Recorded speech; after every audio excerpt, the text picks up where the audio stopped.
सरू इस समय जिंदगी के एक ऐसे मोड़ पर खड़ी है जहां उसे सिर्फ अपने सपनों के लिए नहीं बल्कि अपने रिश्तों को बचाने के लिए भी संघर्ष करना पड़ रहा है।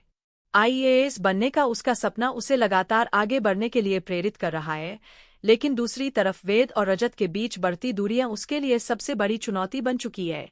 अगर सरू इन दोनों के बीच की गलतफहमियों को दूर नहीं कर पाती, तो इसका असर उसके करियर और उसकी पर्सनल लाइफ दोनों पर पड़ सकता है। वहीं वेद और रजत के बीच का झगड़ा अब साधारण बहस से आगे बढ़ चुका है।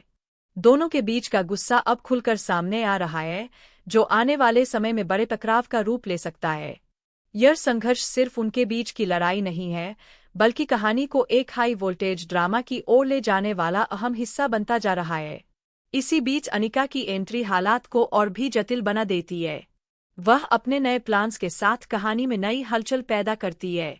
जहां एक ओर वह जश्न और खुशियों में डूबी नजर आती है, वहीं सरू की अचानक मौजूदगी उसके हर प्लान को बिगाड़ सकती है। दोनों के बीच की टक्कर कहानी में एक नया रोमांच जोड़ने वाली है।